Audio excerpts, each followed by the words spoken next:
Chapter 15, Buddhist Eschatology, Part 2, Maitreya in the Chinese Canon, the Agamas.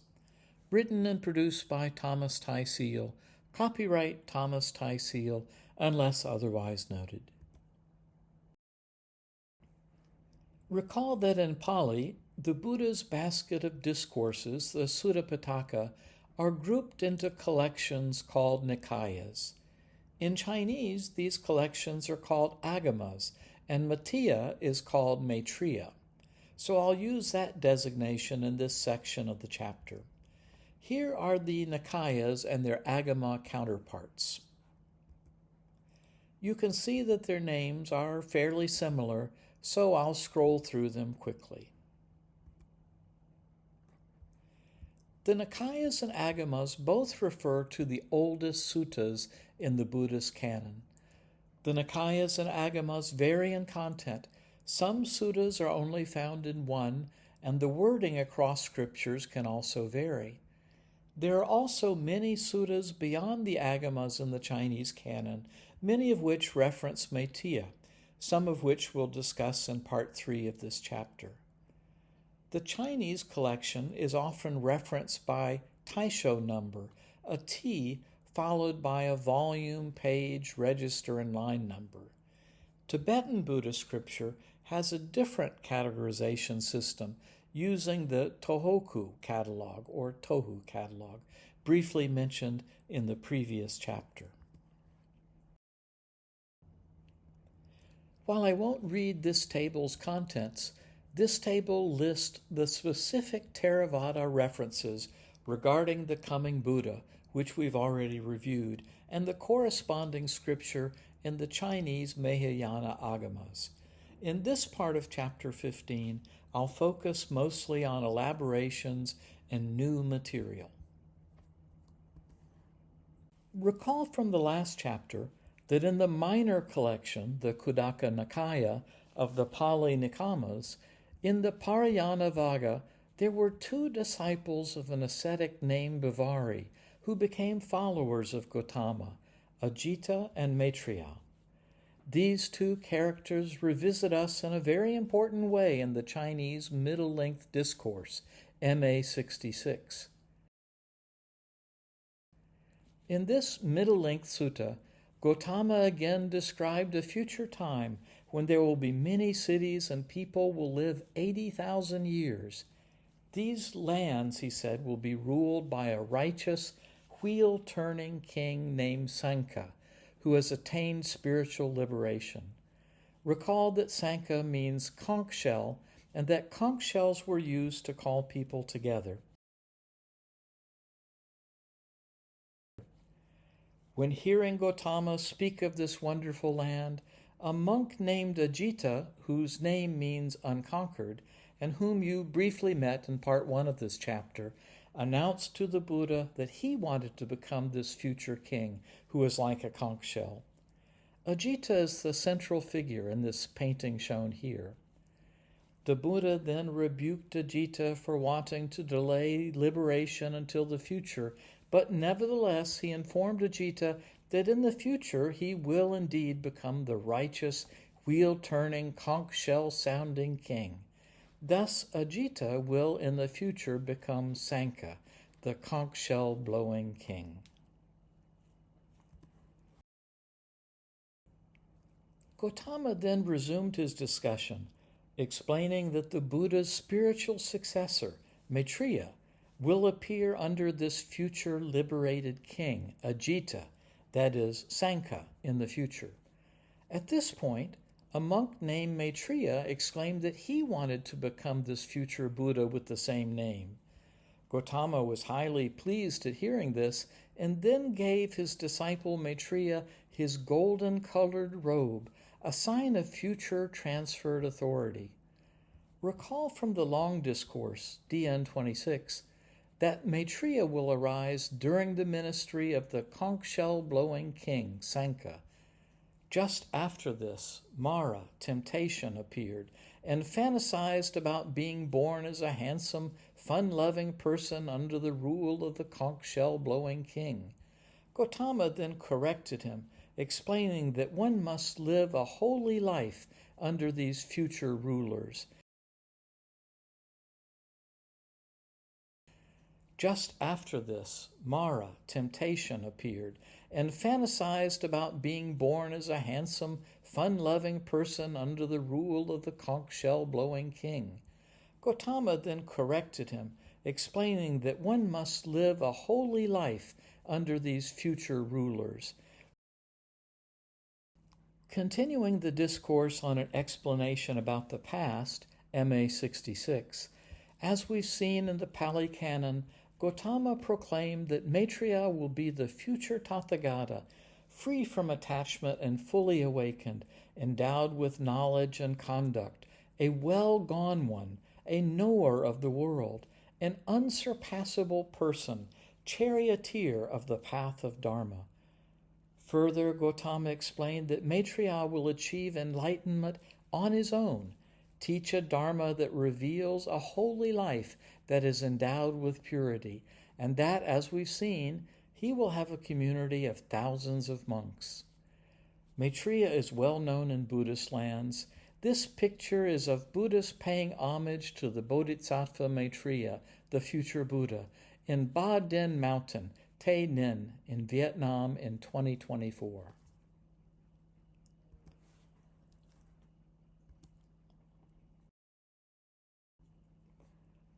Three short references can be found to Maitreya in the numbered discourses of the Chinese canon, the Ektora Agama. In The Buddhas Make Effort, EA 20.6, Gotama explained that effort leads to success and that laziness leads to suffering. He tells Maitreya, his disciple, that because he made effort, it will take him only 30 eons, or kalpas, until he becomes his successor. Gotama also explained that in the past, innumerable beings gained full enlightenment by their own effort and realized Buddhahood. This short sutta ends, "Therefore, O monks, you should be mindful of putting forth effort, and do not be negligent. Thus, monks, you should train." In 8 Thoughts for Adults, EA 42.6, the Buddha explained that all Buddhas and world-honored ones are of the same kind, with the same precepts, liberation, and wisdom, and are not different. He further explained that the only thing that distinguishes Gotama is his diligence. Thus Gotama said that he was able to precede the bodhisattva Maitreya in becoming a Buddha, and that Maitreya will become Buddha in 30 eons. Kalpa refers to a social life cycle or a world period during which the social and spiritual world dissolves, enters a period of chaos, begins to reform, and then continues as being reformed. In the numbered discourses, AN 4.156, the Buddha said that it is hard to calculate the length of these periods, which are large. There are many examples of hyperbolic numbers in Buddhist scriptures, some of which you've already seen. These need to be understood as general expressions simply referring to long lengths of time, or more simply as a way of discouraging thought about the future and staying focused on the present. In a passage that may help us explain the previous passage, with its suggestion that Maitreya will not appear for millions of years, in the Ektora Agama 27.5, Maitreya is a bodhisattva who sat beside Gotama and asked how to quickly attain the supreme and true path. The Buddha responded, "If a bodhisattva mahasattva practices the 4 dharma principles, universal compassion, truthfulness, austerity, and cleanliness, and completes the 6 paramitas, generosity, ethical conduct, patience, diligence, meditation, and wisdom, he will quickly attain the Supreme Enlightenment." A fourth longer discourse about Maitreya is found in the Numbered Discourses, EA 48.3, which is currently only available in Chinese. Note that transliterations vary widely, and some interpretation is necessary. In this discourse, Ananda, Gotama's primary attendant, asked his master, "How long will the disciples, followers, and the Buddha realm be prosperous and happy?" Gotama then described a faraway city in the future called Jito, which in Chinese means something like chicken head, in the land of rose apple, Yanfu, where all the barriers between people, the mountains, and oceans have been removed. The Buddha explained that this rose apple land will be ruled by a dragon king known as light reflecting waters. This land will also be inhabited by a dharma-loving ghost. The word here means preserver in Sanskrit, named Yehua, who made everything clean. The people in this city, the Buddha said, are happy to see each other, speak kindly to each other, and their words are the same without any difference.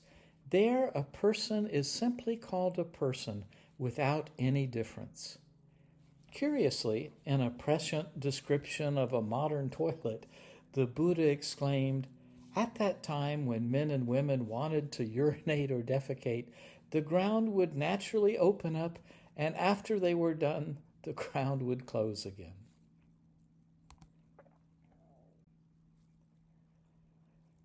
The Buddha then explained that in the future land, the dharma-loving king Sankha, the conch-blowing king we saw in part 1 of this chapter, who had the 7 holy treasures and the 4 heavenly blessings, this king, the Buddha said, was not attached to his great wealth. It's unclear from the text if the dragon king or the dharma-loving king are different.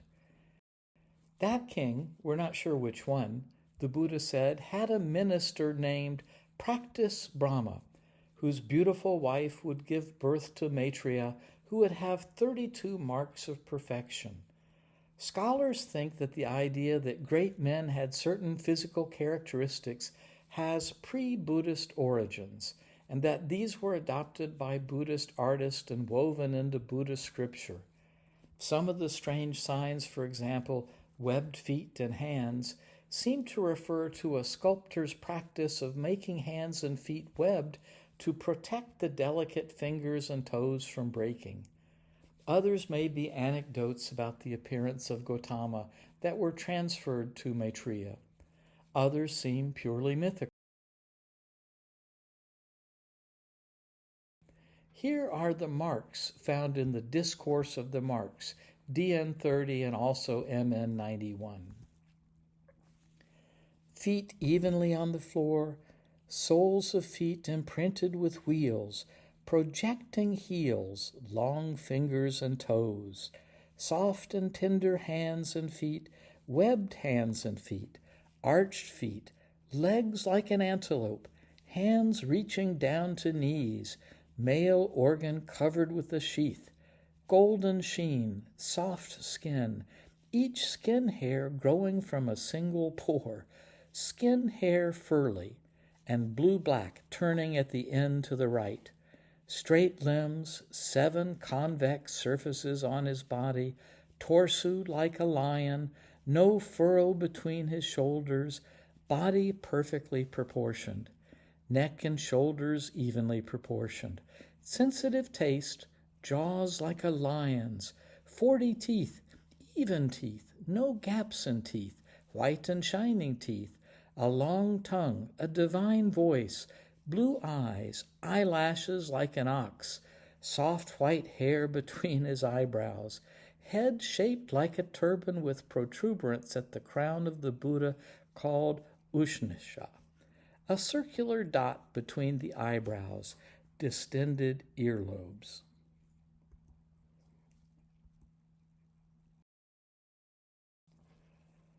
Continuing with the story of the future Maitreya, we learn that he had been at home for a short time before he left home, became a monk, and studied the Tao, that is, the ancient way. Very soon thereafter we are told that Maitreya would attain enlightenment, becoming a Buddha under a dragon flower tree, Longhua, whereupon the heavens and the earth will shake as they are said to do in Western religions when the Promised One appears. The verses then say that Maitreya will gradually teach the subtle theories, namely the theories of giving, the precepts eliminating desire, and rebirth in heaven. Many people, Gotama then predicted, will achieve enlightenment from those who preach about Maitreya. Notably, Gotama predicted that millions of women will become liberated and enlightened under Maitreya.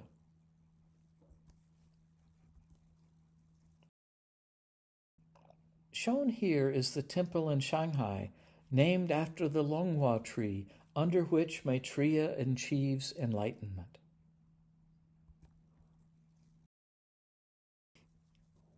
As Gotama was teaching about the future Maitreya, he noted to his disciples that he had become old and could no longer travel and teach. Therefore, he charged 4 of his great disciples with this task. He then explained that if these disciples did not want to enter nirvana now, they must wait until his teachings are exhausted.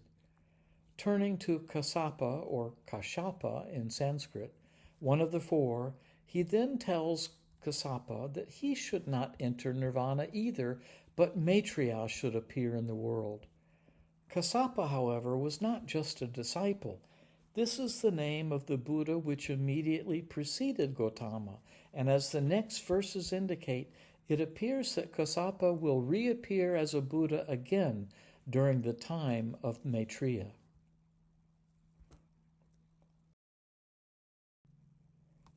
Indeed, we are told that Maitreya will bring his followers to the village of law, Vidhi, where Kassapa lives, and that there Maitreya would be blessed by the Buddha Kassapa. Note that Kassapa now appears as a Buddha who blesses Maitreya, a future Buddha. Thereupon, we are told, the ghost and gods will open the door for him, Maitreya, so that he can see Kassapa's meditation cave. This seems to be a reference to the Buddha to come, Maitreya, acknowledging or knowing the mystical secrets of the current Buddha, Kassapa. Next, Gotama said that in the future, Maitreya will explain to his disciples that in the long past there was a disciple of Gotama named Kassapa, and that during that distant time, asceticism, detachment from the world, was the most important thing to practice. This implies that in the future, asceticism may not be the most important thing.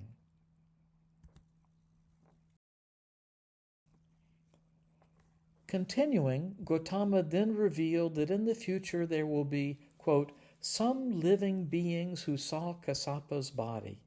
Kassapa has apparently died or been killed, and those around him are called the First Assembly, apparently referring to the followers of Kassapa, including those who Maitreya brought to Kassapa. At the death of Kassapa, we learn that Maitreya will take over leadership and adopt Kassapa's followers. Maitreya then proclaimed that those who followed Kassapa are all my disciples, as they followed the teachings of charity, benevolence, benefiting others, and benefiting each other. Continuing, Gotama then explained to his disciple, at that time, Ananda, Maitreya Tathagata should take Kassapa Sangha's robe and wear it. Note that Kassapa has now been equated with Sangha, who is no longer a king but a Buddha. Continuing, the verses say, at that time, Kassapa's body suddenly disintegrated, indicating that Kassapa's cause has now merged into that of Maitreya's. Next, we learn that Maitreya offered flowers and incense to Kassapa. This, the verses say, is the second assembly. Sometime later, there follows the third assembly, where we learn that Maitreya's reign will be for 1,000 years, and that, quote, during the 1,000 years of Maitreya Tathagata's reign, all monks were free from blemish and always used one stanza as precept. do not do evil with your mouth or mind, and do not commit any offense with your body. The verses then say that after 1,000 years, if someone breaks the precepts, then the precepts will be restored, and that Maitreya Tathagata will live for 84,000 years. After his nirvana, his teachings will last for 84,000 years. Scholars believe that 84,000 is simply an ancient way of saying a long time. The story of Kassapa and Maitreya is retold with slight variation in other later texts. For example, in both Maitreya's Descending to be Reborn in Taisho, Volume 14, 453, and the sutra that expounds the descent of Maitreya Buddha after his enlightenment in Taisho 14, 454. Stripping away distractors and literary devices, we can now attempt to summarize the basic storyline for events accompanying the appearance of Maitreya in these oldest of Buddhist scriptures, both the Nikayas and agamas. At some point in the distant future, from Gotama's perspective, a conquering, conch-shell-blowing king will appear. The fact that the king is called conch-shell-blowing, Sankha, means that he will summon people to a holy cause or event, which will include the eventual appearance of Maitreya. The verses tell us that the Buddha's disciple Ajita will in the future become Sankha. We next meet Kassapa, the great disciple of Gotama who convened the first Buddhist council. He will apparently become a Buddha during the time of Maitreya, but before Maitreya has become fully realized as a Buddha. Maitreya will bring comforts to Kassapa and is blessed by him. Those who believe in Kassapa will make up what the verses call the first assembly of new believers. At some point, Kassapa dies or is killed, and Maitreya will take over leadership and continue to bring people to the faith of Kassapa. This is called the second assembly in the verses. Maitreya, we are told, will also ensure that the body of Kassapa is well honored. Some later time, Maitreya will himself become manifest as a Buddha, and this will be the third assembly. Maitreya's dispensation will then last for 1,000 years before it needs to be renewed. Once again, the reader of Chinese Buddhist scripture and students of religious history will have to decide if the prophecies may have come true or if the fulfillment is yet at some point in the perhaps very distant future. As to events that have already occurred, as I mentioned in part 1 of this chapter, it's possible that Muhammad was the conquering Sankha Ajita for reasons that will become clear later. As to Kassapa and Maitreya, I can see how both Christianity with John the Baptist and Jesus and Islam with Muhammad and Ali can, with a stretch, seem to fulfill these prophecies.